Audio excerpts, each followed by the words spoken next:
Hi, my name is Madison. I gave 12 years of my life to the family business, 12 years of blood, sweat, and endless overtime. And how was I repaid? My aunt, who also happened to be my boss, fired me out of the blue to replace me with her best friend from yoga class. But what she didn't know was that I had been keeping something big, something that would change everything. Let's rewind. Was 22 when I started working at Hartley & Co., a family-run marketing and branding firm based in Denver. My Aunt Lorraine, my mom's older sister, had founded the company in the late 90s and built it from the ground up. She was tough, sharp, and unapologetically ambitious. Most of the family saw her as a powerhouse, the boss lady everyone wanted to impress. Me, I was the niece who was willing to put in the work, do the late nights, and never complain. I didn't ask for special treatment. I just wanted to prove myself. Over the years, I moved up from junior account coordinator to senior manager of brand strategy. I led some of the biggest client accounts and brought in fresh, modern campaigns that went viral more than once. Our revenue had doubled in 5 years, and Lorraine knew it. But praise was rare. She tossed me a stiff good work once in a while, but most of the time it was criticism. Never quite enough.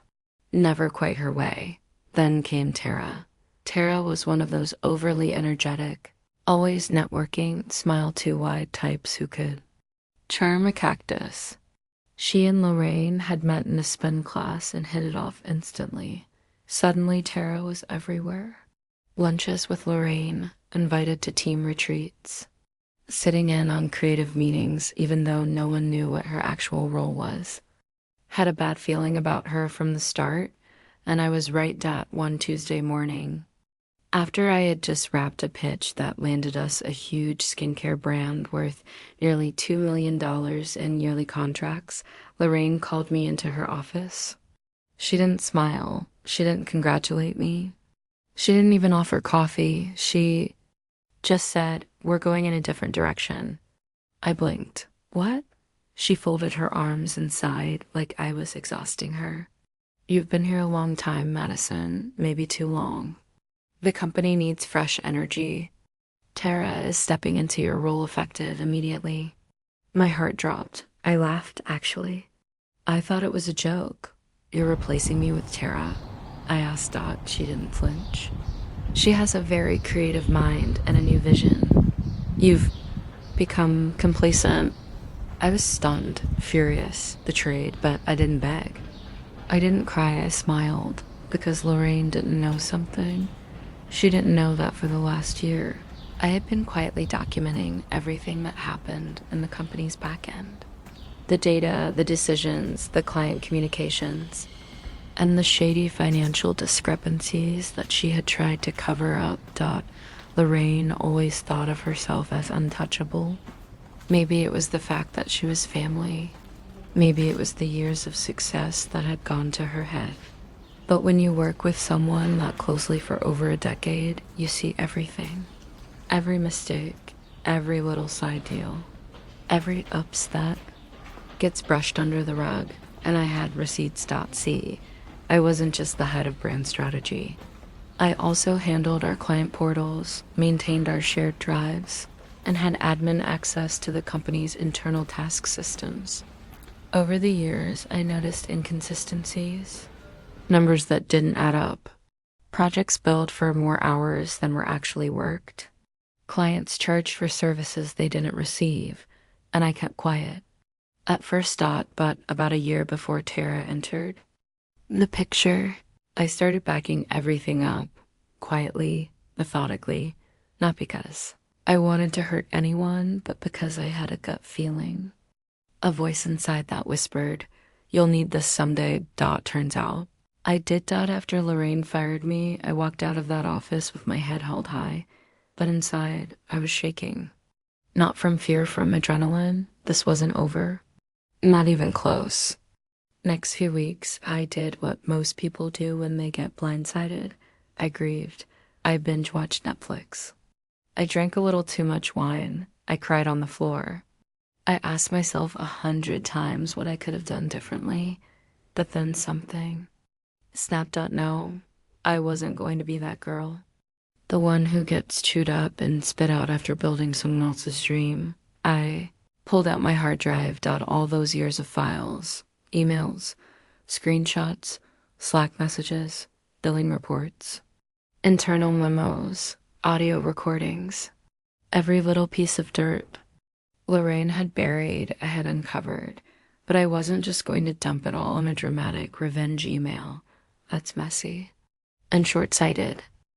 No, I was going to be strategic, professional, surgical. I started by contacting 3 clients I had personally brought in the skincare brand, a major e-commerce retailer, and a boutique hotel chain in California. I explained that I was no longer with Hartley & Co., but that I had concerns about how their accounts were being handled. I didn't say too much, just enough to get a meeting. What they found shocked them. Wait, they billed us for that? We never approved those changes. These campaign metrics were fabricated. This email, this wasn't even sent to us. It didn't take long before word spread. Clients started pulling out. Quietly at first. Then too made public statements about transitioning to new partners. And that was just the beginning. Lorraine didn't even realize it was me at first, but I knew her ego would push her to investigate, and eventually she did. I got the first message 2 weeks later from Lorraine, Madison. I don't know what you think you're doing, but I strongly suggest you stop. This is not how family treats family. From me, neither is firing your niece without warning after 12 years of loyalty. Attached, screenshot of internal memo marked urgent, cover billing dabs Q2, Q3 before audit. There was no response. But then Tara reached out. From Tara, hey girl, no hard feelings, right? Business is business. Hope you're doing okay. I stared at the message for a full minute before laughing so hard I nearly fell off my couch. She actually thought we were friends. No. Tara, you made a power play without realizing you were playing chess with someone who already controlled half the board. Meanwhile, I had also contacted a former coworker, Devin, who had left the company a year prior after a quiet disagreement with Lorraine. He now worked as a compliance consultant. When I told him what I had, he said one word: whistleblower. I won't lie, my stomach turned. This was bigger than I realized. What started as a personal betrayal had turned into something potentially criminal. Lorraine had been embezzling funds, not just overbilling clients, but moving money from company accounts to fund her personal investments, including a wellness retreat she'd opened in Sedona under a different LLC. Devin helped me build a clean, professional file. We didn't go to the police, not yet. We took it to the board. That's right. Hartley & Co. had a board of 5. Advisors, investors, and business partners who had let Lorraine run things as long as the money flowed. But they didn't know what she'd really been up to. So we scheduled a meeting. Didn't just walk in there with a folder. I came in with a projector, a flash drive, and a stack of evidence so thick you'd think I was launching a criminal trial. And when I showed them the files, their faces turned pale. You could hear a pin drop. One of the board members, Mr. Kinley, a former tech executive with a no-nonsense attitude, cleared his throat after 15 straight minutes of silence. This is beyond mismanagement, he said, tapping the printed summary of Lorraine's offshore transfers. This is deliberate fraud. Another board member, a woman named Janice, who had always seemed neutral in past meetings, looked at me with wide eyes. And you've had all of this for how long? Over a year, I replied calmly. I kept my mouth shut because I believed in the company, because I thought family mattered. I was wrong. They asked me to step out of the room while they deliberated. I waited in the corridor, heart pounding. I was shaking, but not from fear this time. From power. 10 minutes later, they called me back in. Madison, Mr. Kinley said, You should have come to us sooner. But thank you. You've protected this company from a massive scandal.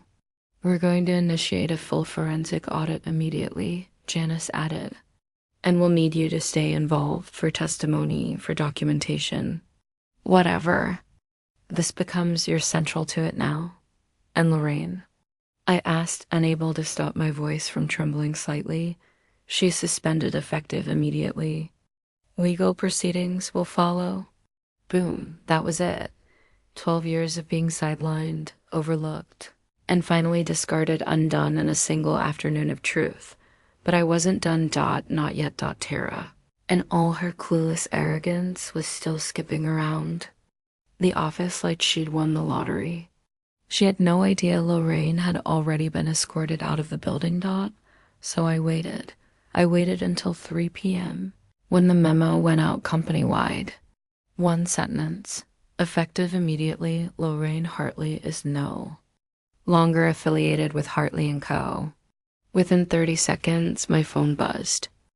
Tara, WTF is going on? Did something happen? I didn't respond. Instead, I uploaded a private farewell video to the company intranet, a little farewell message with receipts. Hi, team. I just wanted to take a moment to say goodbye properly. I know I disappeared fast, but now you know why. For the past year, I've been documenting irregularities, billing fraud, misuse of company funds, and I've handed it all to the board. Some of you suspected something was off. Now you know you weren't crazy. I kept my tone calm, professional, but the eyes? Cold. At the end of the day, truth always surfaces, and integrity? That doesn't come with a title. It comes with courage. The video was shared 87 times in the first hour. People I hadn't spoken to in years messaged me with variations of holy sh*t and you're a legend. Tara, she lasted another 4 days. After that video, the board reviewed her credentials. She had none, and her client handling, which was frankly a disaster. She was quietly let go. And me? The board asked if I'd consider coming back, but I declined because something had changed. This wasn't just about Lorraine anymore. It wasn't just about revenge. It was about me. I took some time off. For the first time in over a decade, I wasn't waking up to emails, endless Zoom calls, or fake smiles in tense boardrooms. I went to my favorite cafe every morning and read. Not documents, not spreadsheets, actual books. I walked in the park with my dog, Luna, who had almost forgotten what I looked like in daylight. I reconnected with old friends who used to tease me for living in my inbox. For a few weeks, I breath. And then the offers started coming in. Apparently, whistleblowing with style gets attention. A startup in Austin wanted me to be their Q. A global consultancy asked if I'd consider a podcast deal about workplace betrayal. I even had a ghostwriter reach out and say, "There's a book in you. Trust me." But none of that really mattered. What mattered was this. I no longer needed anyone else to validate my worth. I had spent years making other people look good, building their empires, smoothing their messes. And when I was no longer useful, tossed aside like expired coffee. But I didn't break. I didn't implode. Made them choke on their own lies with nothing but truth. When I finally spoke to Lorraine, yes, she called me from some beach house she was hiding out in. I let her. She tried to guilt me. Do you know what you've done to this family? You ruined your own future by being vindictive. You should have just taken the demotion with grace. But I laughed, actually laughed, because if there's one thing narcissists hate, it's knowing you're not afraid of them anymore. I told her the truth. No, Aunt Lorraine, you did this.